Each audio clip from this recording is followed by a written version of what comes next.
Hello friends, how are you all? I am Walia और आज मैं आपके सामने डिस्कस कर रही हूँ चाइल्ड डेवलपमेंट एंड पीडागोजी का paper 2। In the previous lesson I have discussed paper 1, so now I am starting from the paper 2।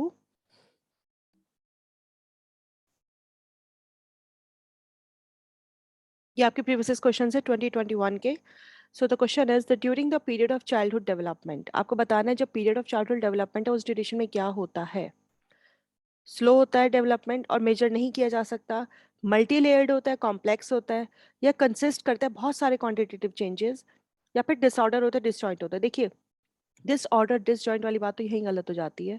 फिर आता है हमारा स्लो और कैन नॉट बी मेजर्ड। ऐसा नहीं है कि मेजर नहीं होता, बल्कि चाइल्डहुड में जितना जल्दी होता है, सबसे ज़्यादा कहते हैं चाइल्डहुड में सबसे तेज़ होता है। जो स्टार्टिंग के ईयर्स होते हैं उसमें सबसे ज़्यादा ग्रोथ और डेवलपमेंट आपका तेज़ी से होता है। ग्रोथ आपकी तेज़ी से होती है, डेवलपमेंट आपका चलता रहता है। इसलिए जो डेवलपमेंट होता है हमारा वो मल्टी लेयर्ड होता है और थोड़ा कॉम्प्लेक्स होता है अकॉर्डिंग टू एज। डेवलपमेंट आपका चलता रहता है, लेकिन जो ग्रोथ होती है वो आपकी एक टाइम के बाद रुक जाती है। लेकिन जो डेवलपमेंट है वो हर स्टेज में, हर एज में धीरे धीरे बढ़ता रहता है। डेवलपमेंट आपकी बॉडी में होता रहता है। तो इसलिए डेवलपमेंट को हम क्या कहेंगे? Development is multi layered and the complex in the period of childhood development, right? तो क्वेश्चन जो है इसमें आंसर हो जाएगा हमारा सेकंड। नेक्स्ट क्वेश्चन है हमारा zone of proximal development. Zone of proximal development हम किसे बोलते हैं, ये आपको पता होना चाहिए। वो एरिया बच्चे की लेवल के जहां बच्चा एक तो पार्ट आप बच्चा खुद कवर कर लेता है, और एक ये कि जब बच्चे को किसी की असिस्टेंस की जरूरत होती है। जोन ऑफ प्रॉक्सिमल डेवलपमेंट वो वाला एरिया हमारा कहलाता है the area between a child's current level of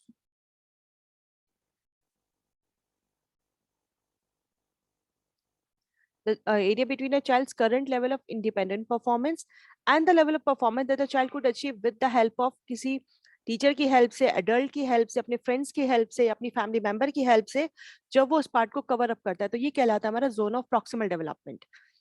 इसमें जो और ऑप्शन है वो भी हम देख लेते हैं। एक रेंज होती है टास्क की जिसमें चाइल्ड जो होता है should be able to do as per her age but can not. ऐसा नहीं है। ये एक लेवल होता है जोन ऑफ प्रॉक्सिमल डेवलपमेंट के, जहाँ पे हमें ये पता चलता है कि चाइल्ड एक चीज खुद अचीव कर लेता है इंडिपेंडेंटली, और एक पार्ट वो होता है जहाँ पे उसको अपनी किसी असिस्टेंस की जरूरत होती है, किसी फैमिली मेंबर की, किसी टीचर की। उस पार्ट को वो तब कवर करता है।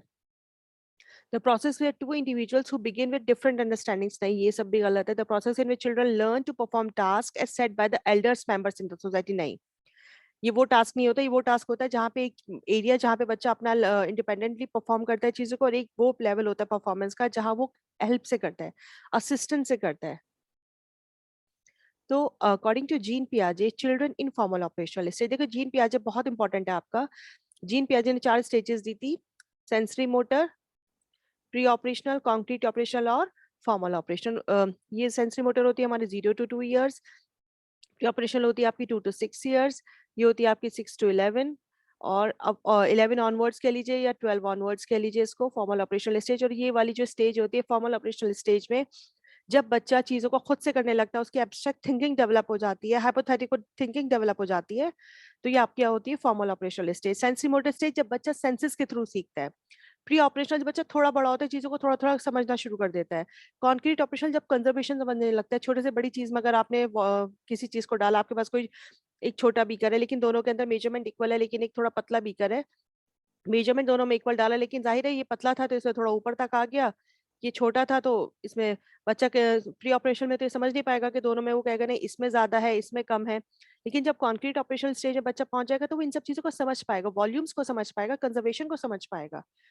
लेकिन जब फॉर्मल ऑपरेशनल स्टेज की बात आती है तो बच्चे की एब्स्ट्रैक्ट थिंकिंग डेवलप हो जाती है, बच्चा अलजेब्रा करने लगता है, बच्चा सिंप्लीफिकेशन करने लगता है, ओरली कैलकुलेशन उसकी काफी हद तक स्टार्ट हो जाती है, एडिशन सब्सट्रैक्शन ये सब चीजें वो ओरली कर लेता है।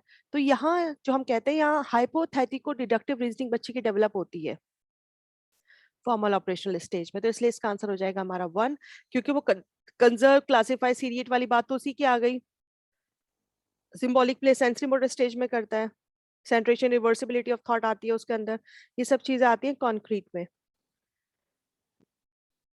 At which stage of Lawrence Kohlberg's theory of moral development do individuals, आपको कॉलबर्ग्स की थ्योरी के अकॉर्डिंग बताना है मोरल डेवलपमेंट की, कि individuals believe that actively maintaining the current social system, ensure करते हुए positive human relationship and societal order. जब बच्चा इतना बड़ा हो जाए कि वो सोसाइटल ऑर्डर को समझने लगे, सोसाइटी के बिलीव्स को, सोसाइटी की वैल्यूज को समझने लगे, सोशल सिस्टम को समझने लगे, तो वो कॉलबर्ग्स के कौन से स्टेज में आता है, ये आपको बताना है। इससे पहले वाले लेसन में मैंने कॉलबर्ग्स की स्टेजेस बताई थी। 6 स्टेजेस होती हैं, 3 लेवल होते हैं। pre-conventional 3 to 7 years, conventional moral realism, post conventional morality of cooperation। इसमें मैंने एजेस में इनकी लिखी हुई है। प्री कन्वेंशनल में 3 to 7 years तक के बच्चे आते हैं, जिसके अंदर हमारी 2 स्टेजेस आती है। Stage 1 obedience and punishment orientation, जिसमें 2 से 4 साल तक के बच्चे आते हैं आपके। इस स्टेज के जो बच्चे होते हैं वो ऑबे करते हैं, पनिशमेंट को ऑबे करते हैं ताकि उन्हें पनिशमेंट ना मिले, बात मानते हैं ताकि उन्हें पनिशमेंट ना मिले। स्टेज 2 के बच्चे, जिसे हम कहते हैं इंस्ट्रूमेंटल ओरिएंटेशन भी कहा जाता है, और कई बार एग्जाम में इंडिविजुअलिज्म एंड एक्सचेंज के नाम से भी आता है। इसमें क्या होता है कि बच्चा टिट फॉर टैट की, अगर आपने जैसा बच्चे के साथ करोगे बच्चा वैसा आपके साथ करेगा, टिट फॉर टैट की बात आती है। Stage 3 good boy nice girl orientation की बात आती है। 8 to 10 years, जब बच्चा अच्छा बनने के लिए चीजों को ऑबे करता है कि उसकी इमेज खराब ना हो जाए।